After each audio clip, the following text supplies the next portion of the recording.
Hey, everybody. Welcome back. I'm Susan Lindner, your host of the Innovation Storytellers Show, where we seek to talk about the stories that make innovation possible. As we see innovation, rather storytelling as the bridge between innovation and the breakthrough idea and actually getting the job done of taking us into the future and doing something different. So I'm very excited today to talk to my next guest, which it's not often that you actually get to have a conversation about insurance that is compelling and interesting and actually points a new way of how we can do innovation differently with guardrails and insights and projections that make us happy. And it's getting to the tools and the strategies from jump that make all the difference in the world. And that's why I've asked Benjamin Atkinson to join me today. He is the Director of Innovation and Value Management at CNA Insurance. And Ben has spent 25 years learning and developing methods for advanced problem solving, which is sometimes called innovation, sometimes called something else. Ben helps leaders develop the processes, tools, and team habits necessary to create, communicate, and commercialize solutions to really what feels like the world's most impossible problems. So, Ben, thank you so much for joining me today. Oh, delighted to be here. Love this podcast. So glad that we connected and I was introduced to the work you're doing. And thanks for the work you're doing. This is great. Well, thank you. We're here today to talk about not just the innovation, but also the stories that we tell around them in order to get people moving and motivated by these breakthrough ideas. But they can't always do it without the right tools, processes, and structures in place. So before we get into that, tell us a little bit how you got into innovation. How did you get here? Well, I didn't go through an innovation program. I don't even know if there are innovation programs, but from an early age, I wanted to solve problems that I didn't know how to solve. And I was really impatient in my learning.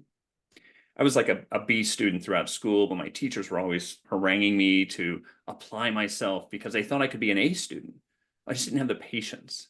And later in life, I kind of discovered why. But after college, I began my career in ergonomics and human machine interfaces. And this was a very interesting problem-solving space. And I began to learn a lot about systems and systems thinking and how every system has a fundamental limit beyond which it cannot improve. And I didn't have the vocabulary back then, but I was beginning to realize that solving problems in new systems was very, very different than solving problems in mature systems. And eventually I ended up at an insurance company in a risk management role.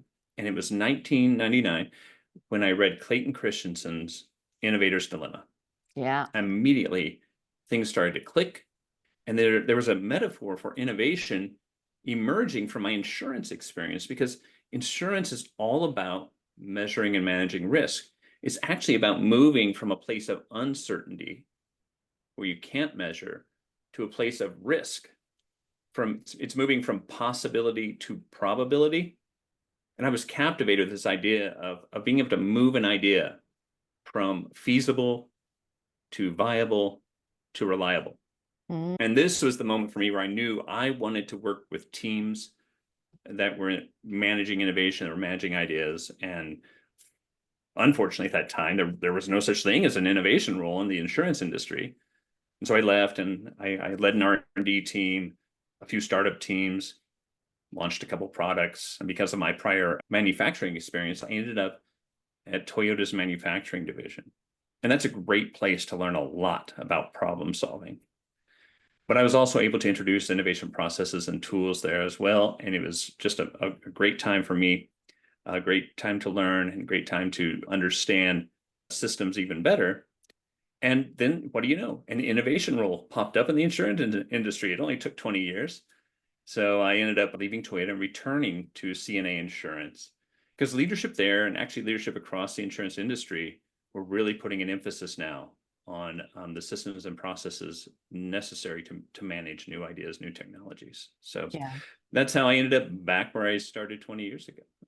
So being a boomerang employee, right, gives you certain advantages because you have a different time vantage point. You have a different position in the organization that you're coming back into. Now, what are some of the other things you noticed kind of coming back many years after being at CNA originally?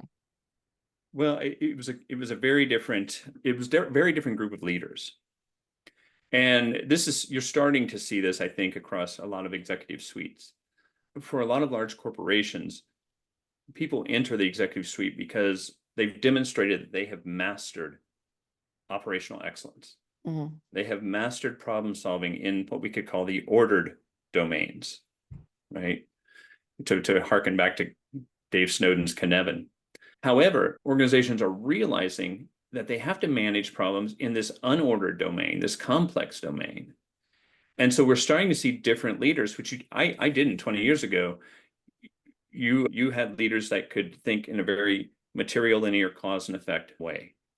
SWOT, root cause analysis, these were their tools. And now that I've returned to a company 20 years later, there are different leaders now, leaders who understand I don't know everything about this situation, but I'm not paralyzed. I know I can take steps. I know we can do small probes. I know we can do some rapid learning and move from uncertainty to some sort of probability or some next step. So I think that's the biggest change I've seen is, let's call it the maturing of executive leadership across large corporations. And that, I think, when you come back to an organization, especially having spent time in a place like Toyota, right? Mm-hmm. I mean, it's a very ordered, structured kind of way of thinking about manufacturing. Mm-hmm. What were some of the lessons that you took away from your time there? Well, I think I was working with a lot of technical leaders at Toyota, same with CNA Insurance. And it's still, we still have this sort of reflex amongst technical leaders to have technology focused innovation versus this sort of problem centric innovation. So a new technology emerges, and then the folks in the innovation space are asked to go find the problem that this new tool solves. And of course, that's completely backwards. At Toyota, you would say it has to be a pull system, right? We have to know the problem very well before we begin then seeking solutions. And so that's what Toyota taught me really well, is the pull system. Start with your end user, your customer, and their problem before you start spending money on Gen AI.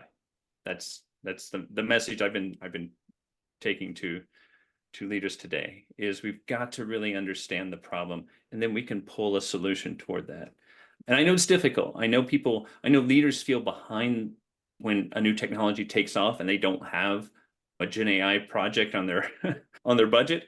But I think the discipline of that pulling solutions towards a problem is what we have to do, or we just end up wasting so much time and resource.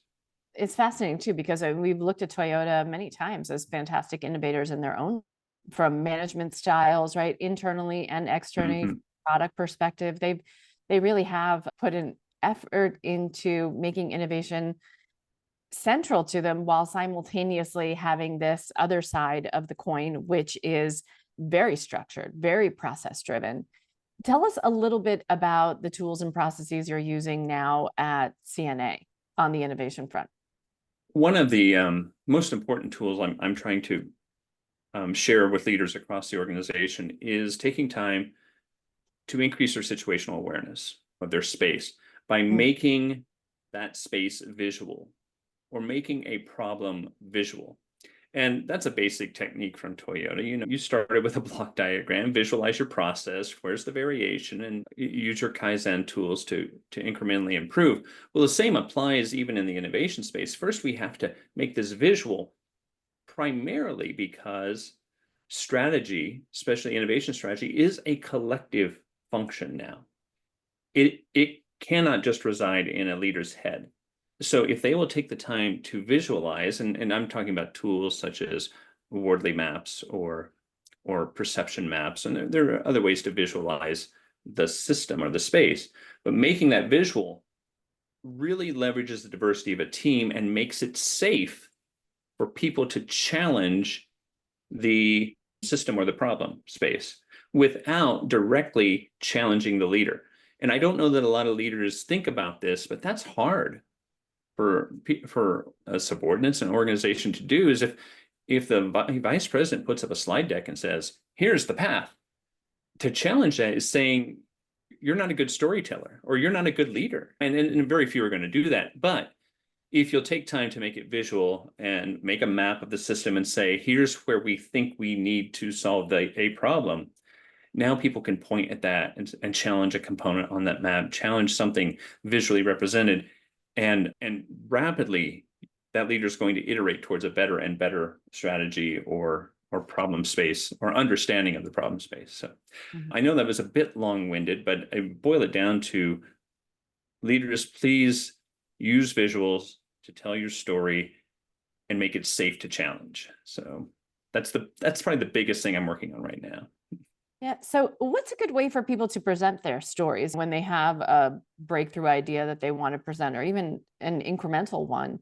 How do you do it at CNA? And what are some of the things that you can teach our audience today about how to set up the room, how to really create spaces where the stories get told effectively and in a way that makes everyone feel safe to share? I've got a couple of formats I can recommend, and certainly recommend checking out the Wardley mapping method. Simon Wardley created this method in Worldly or wordy? Wardley, Wardley. Okay. Simon Wardley was the CEO of a tech company 18, 19 years ago and developed this method for exploring a system, a market, a problem space. It's pretty much just a value chain, beginning with a customer, their need, and the components necessary to meet that need, and then an evolutionary timeline, so you can express how evolved the components are. It's a way for everyone to get on the same page and begin to see the next steps, the opportunities. So there are plenty of websites out there. Learn Wardley mapping. Simon Wardley made this all Creative Commons. He really very generous creator of a method. Another method I got from a group called Eureka Ranch near Cincinnati. And I don't know if this is going to show up on the screen, but we use a simple two-sided card. Yep, you can see. So that's from Toyota. It's what we took to Toyota. Eureka Ranch is who I'd give credit for this. But you may like this, because it's basically we call it an strategy activation card. Okay. The front is a narrative. And let me tell you what, getting technical leaders to write a narrative even this long can cause panic attacks, because many engineers got into engineering because there was no English composition requirement. Right. That's why I took 5 languages in high school to avoid physics. See how that works? Yes. Yeah, just the opposite there. But you will have to work with leaders. But if you can create a clear and compelling narrative around your strategy, you're basically selling it. You want people to lean into this. You want them to read this and say, oh my gosh, what do I have to do to get on board this mission? And then on the back, you provide some important things, a clear mission statement, and the constraints. Where are the lines on the playing field? Now, this is, of course, a way to communicate it in a written format. And I rewrote history here. I wrote this card as if I was launching the Lexus brand. I, of course, had access to a lot of history on the launch of the Lexus brand, so I put it in this format as if. But that's the written way. But I think that's probably the start to then being able to stand up in a room and then communicate this and really bringing energy to the right points of this. And if you combine that with something like a visual map of the space, once you've given the compelling narrative, you can then turn and let people start talking to the visual, and you become, at that point, the strategy is no longer yours, it's now ours. It's the team's strategy. Which is so important, right? We know that we need buy-in and inclusion in order for people to say yes to the idea. If they don't see themselves as having a piece in it, it's much easier to just get the thumbs down a la Caesar approach, right? Because they don't get part of it or know what's in it for them. Right. And so making it visual and engaging them to build the map, that's probably one of my recommendations to folks is leaders absolutely need to understand their space and have put together some sort of strategy around the crux, to use the name of a book, or the big problem or the big paradox we have to resolve. That's leadership's job. But then to map that space, having your team build that map with you, holy cow, we're all on the same page, and this is now our strategy. And I think it would help leaders so much if they would use visuals and have that compelling narrative, which I'm sure you help a lot of leaders with. Yeah, that is my job and I really love it. The piece that's so compelling to me about this, and we've had fantastic leaders on who talk about their storytelling process around innovation. If we look at the Amazon model, right, it's starting backwards, right? So imagine yourself on launch day and Yes. create the press release Mm-hmm. of what it will look like to launch this product. Mm-hmm. And so it already has an expected audience of cynical journalists, of potential customers, and other third parties who would look at this with scrutiny. And so other leaders sit down, the SVP level, sit down with a red pen and go through that press release where all their question marks are. And that's on day Absolutely. one of thinking about that. That's when we're still getting to yes on the product. You just what you just mentioned was a great lead into the other card we used Oh, wow. at Toyota. Again, hat tip to Eureka Ranch. But this, if you had an idea, this was your first prototype. And what is that called? And this was, we called it just an idea card Oh, at Toyota. But the key thing, the first thing on the card is the news headline, like mm, a mini press release. yeah. Show us the future. Tell us why this is so exciting. And then you do the important things like a very clear definition of the customer, the customer's problem, the promise your idea is making. And that often Mm. involves a number. And Mm. then flip it Sorry, when over. you say a number, is a number mean number of lives impacted or number of dollars to the bottom line, or what's the number? Yeah, the answer is Yes. yes. You're making a promise. For example, my Big Bars Mustache Bond product will hold your mustache for 24 hours. That's a numerical promise. Or this will save the company 30% on this process. And this, I don't want to go off track here, but this is the hardest part for a lot of people because they felt scared to make that kind of promise.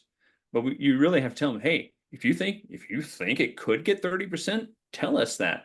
In discovery, we're going to learn more and really refine those forecasts. But on the back of the card, there's this section called proof. Tell us how your idea works. And if Mm. it involves cold fusion or magic, you might not get funding. But give us some idea of how it's going to work. Come up with a price or a forecast or an ROI. And then I think the most important section was the section that Eureka Ranch calls death threats. What are the death threats to your idea? Mm. And that's, remember when we talked about those structured problem solvers, you bring them into the room and you say, here's my great idea. It's the greatest thing. It's going to save us 30%. Tell me how it goes sideways. And this does two really important things. One, it gets you, like you said, the more cynical views. And as Dave Snowden would say, the cynics are valuable because they care more That's about right. the current system. We love them at a Yes. certain point in the process, right? We can't have them sitting in the room in the beginning because they will squash an idea before it even Mm-hmm. hatches. We need the optimistic, big dreamer people at the Mm-hmm. beginning. And then as we progress, right, we want them in as we refine and improve our idea. Oh, absolutely. Yeah. Absolutely. And I like the way Eureka Ranch calls it death threats. That's intentionally emotionally evocative Mm, because you're sharing a death threat or instead of saying your idea is a dumb idea, you say, hey, your idea has a death threat. And just by saying death threat, nobody wants your idea to die. So you've already got people leaning in and they'll identify the death threat, but you always turn it around into rephrase it as a testable hypothesis. mm. Here's the death threat. Here's what we're going to test to learn more. So anyway, I love that format. It's also another way we're trying to another way we're building this into CNA Insurance in our innovation process is that format for capturing ideas. Because if you leave it in what I call the suggestion box process, Mhm. where anybody can drop a slip of paper in or a digital note in, that's your innovation is going to go nowhere. Right. First of all, it's not aligned with a strategic problem. But secondly, now what does a leader do with a pile of ideas? The onus has to be, more onus needs to be placed on the person with the idea to put structure around that idea. And we call this idea card life support. It's enough structure to provide life support to give this idea a chance at life. And sometimes we think of it as the first proof of concept is Mm. just completing this card. But that then allows your leadership team who understand the innovation process to make decisions on this idea. Because if it has a minimum level of coherence, it should get a little bit of money to test whether or not you can resolve those death threats. So Right. I'm Or if going a it's little. even, no, I'm it's sorry. fantastic. Or if it's even buildable, right? Exactly. I mean, Exactly. so we might have death threats that are completely external. There may be Hmm. absolute green flags all the way down the production line, and then Yeah. realize that all the threats are looming outside the organization. Exactly. An insurance example. You come up with a great idea to write a new product, and you find out from an insurance commission that's illegal to do in that state. But you can do those tests really quickly before you invest any dollars. And again, by surfacing those death threats up front that, hey, this may not be legal in Las Vegas or Texas, well, we can go and test that Right. early. And it's good to know everything's legal in New Jersey. So just put a shot there. I'm fascinated by the structure and the freedom and the structure and the freedom. And I think it's a push-pull for so many innovation leaders to think about how to do that. You work in an extremely risk-averse industry where it's your job to calculate and mitigate risk for your customers, much less for yourselves. How do you take bigger leaps or bigger risks as an innovator in the insurance space? Well, I borrow from complexity science here, and I don't want to go too far in the weeds because I'm not qualified without a beer. Or a license, but go Right, ahead. right. There's this term called generative entrenchment, and Uh-huh. we can think of it as the ratchet effect, right? So we start with the paper exercises. First of all, we start by understanding the problem really clearly. And again, we're building those muscles at CNA Insurance. So once we have a very clear problem, then we're probably going to consider many, many, many potential solutions. Believe me, I have Gen AI companies in my inbox all day, every day, trying to bring new technology solutions. So we have to consider all of those solutions, not just the ones from vendors, but ones we generate internally. And we do that by first clearly defining the idea. Again, back to those death threats, we list those two. And then what we're doing is we're asking for a little bit of money to test that idea, but we've also set up the guardrails in our technology space so that we can do things like demonstration projects quickly, because we don't use internal data. We don't touch internal systems. We're running this all on, for example, a vendor's site. But when we take on that demonstration activity, we want to make sure, even if we're spending a little money, that we learn a ridiculous amount from that activity. Hmm. So that's what I think of as this sort of generative entrenchment. We spend a little, we learn way more than we paid for, and then we can decide, do we take the next step? Did it resolve those death threats? Did it accomplish what we had hoped it would accomplish? Okay, then we'll maybe run a proof of concept to address these other death threats. But our technology security teams have done a great job in sort of defining that runway. We can be extremely safe here. Okay, we can take a little risk here, maybe using synthetic data that looks like our real data. And then if we're successful there, we might actually start to use some internal but scrub data and so forth. So that's how I think of it, is that ratchet effect. Success breeds a larger opportunity for success, for failure. Success breeds a little larger opportunity, and so forth, until we're ready to actually try this with something that might touch our end users. So Well, what advice, Ben, do you think, what is the best advice you've ever been given in the innovation space or in your work life? I'm kind of curious what we can take away from all these awesome tools and processes that maybe we haven't thought of before. And highly recommend you just take a quick look at the YouTube on this one, because you can see the actual cards that Benjamin's holding up in this interview. But what's some of the best advice you've gotten running teams? the best advice I got was leading an R&D team, and the woman that brought me in took a risk on me. It was a different industry, and I was managing a team of MDs and PhDs in the pharmaceutical space. And this is my first time knowing for sure that I'm not the smartest person in the room. And so I was kind of struggling to figure out what was my role. What was I going to be able to do? I mean, I didn't even understand many of the words they were saying. And I remember my manager pulled me aside one day and said, I didn't bring you in because you were smarter than this team. I brought you in to help the smart people do things they don't think they can do. And that was my beginning to understand this whole need for process tools and team habits if you're going to do new ideas. Smart people need that process. And so that's sort of became my career calling, was to help build those processes and tools that helped smart people do those things they don't think they can do. So yeah, I would have to credit her with altering my career trajectory. And it's the same advice I give to leaders. If you do want to hire smart people, but that doesn't mean you're going to be innovative. You've got to then build a process for them, give them the support and the tools they need, or that you won't leverage that intellect. Yeah. I was listening to an interview with the CEO of Netflix this morning, and he was talking about how to build a great team. Mm-hmm. And he said about 20 years ago, we had this misguided approach that we thought that if we called, especially in startup world, that if we called everyone working here as like a family, we treat everyone, we care about each other and we treat everyone like family. That is, of course, until you have to fire someone. It's like, and we realized that approach was disingenuous, inauthentic, and ineffective, frankly, for building great teams. Because chances are your mother-in-law is not the right person to be the head of insert department here. He said what he did enjoy was looking at how elite athletes and their sports teams were managed. And it placed the greatest emphasis on putting the right person in the right role for the right job, and the ability for that individual to work with one another seamlessly.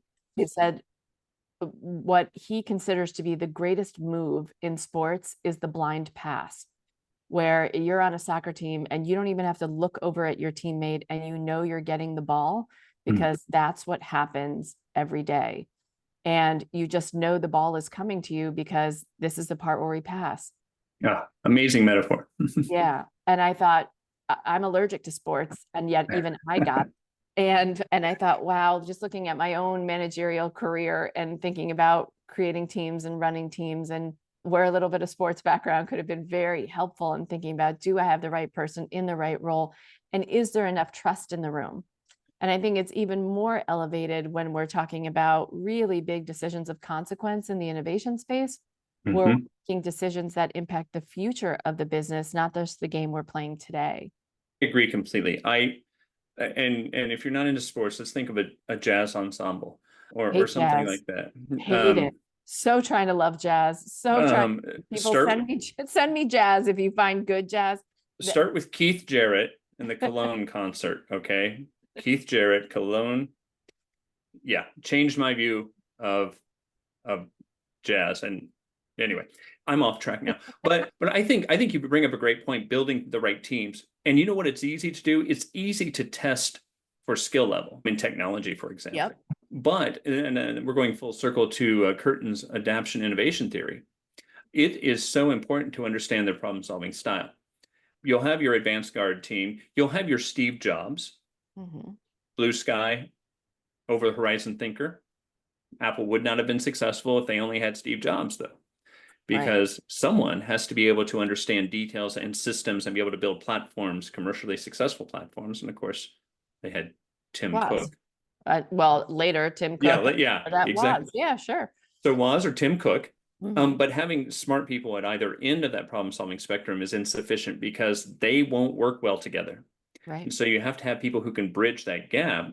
And fortunately, they had some people like Joni Ive who could build projects that translated vision to commercial platform. I use that metaphor all the time with teams. Like, are you leveraging the diversity, cognitive diversity of your team? And CNA Insurance has been winning awards for their DE. Really great people leading that, really great programs. I'm starting to talk to them about, hey, let's consider cognitive diversity as well, because if we can manage that, so we bring the right problem-solving styles to the right problems at the right time, it's going to be like that smooth baton handoff. And we're going to win those relay races, to take you back to a sports metaphor. Well, I'm going to ask you the 3 questions I ask all of my guests on this show. Okay. What is the greatest innovation of all time? The greatest innovation I have seen personally and been exposed to is the Toyota production system. I say that because they truly put people first, and it led to the highest level of quality and efficiency we've seen in manufacturing. Of course, no company is perfect, but that TPS program was amazing. It was is the pinnacle of operational excellence. and the way they teach people problem solving is bar none the best I've ever seen. So I'm going to throw an abstract thing out there. The Toyota production system is probably my all-time favorite invention. And we are here to dispel the idea of the one-man genius innovator, or one woman for that Right. matter.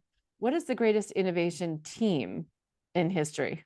Oh my, that's a good one. Or which one would you join if you could? Which team would you have liked to have joined? Is going back to my early introduction to manufacturing, I would have loved to have been early in Henry Ford's production system. I would love, there's so many manufacturing innovations occurred there. And I heard an anecdote, I'll share this, and maybe this selfishly, this is why I'm interested in joining Henry Ford. Henry Ford brought in some efficiency experts, and they were going throughout all the plant, walking through the offices, and there was a gentleman leaning back in his chair with his feet up on his desk. Not just that afternoon, but every day they walked by, his feet were up on that desk. And they asked Henry Ford, they're like, I'm not sure this gentleman's value added to your organization. And Henry Ford's response was something like this: a couple of years ago, that man saved me $10 million. And I believe his feet were in the same position when he did it. So I say that just to encourage folks to create space for innovation as well. Yeah, and clearly a desk big enough to hold your feet. And my last question is, what's something that you wish had been innovated or would be innovated that either annoys the heck out of you or you would love to see that would just make us all happier? Let me think about that. I can only articulate like the problem space because I don't know what the innovation is. And this is getting a little bit sociological. I spent a lot of time teaching classes to incarcerated men. Wow. And the problem space that I actually personally struggle with a lot is that transition back into society. Just all the baggage, whether it's related to drug addiction or inability to find work, loss of a social connection or social group, or a healthy social group. It's something I think about a lot, and I don't have the answer, but if anyone in your audience is interested in innovating in that space, please give me a call. Yeah, because goodness knows the way the system is currently set up, the intention is for them to return, right? That is the profit motive. And maybe that is the innovation of the prison system, is to some kind of conveyor belt that goes back to the prison again. Well, the privatization of that system has, well, it's not had a lot of good results for the people that touch the system. Wow. Yeah. So if you're out there, incarceration experts, and we would love to hear from you as well. Well, Ben, I can't thank you enough for joining me on the show today. How can people best get in touch with you? Hey, please hit me up on LinkedIn. I am a promiscuous networker, love to connect with smart people. Fantastic. So that's Benjamin Atkinson at CNA. Ben, thanks again for joining me on the show. Thank you, Susan. Keep up this great work. Oh, thank you.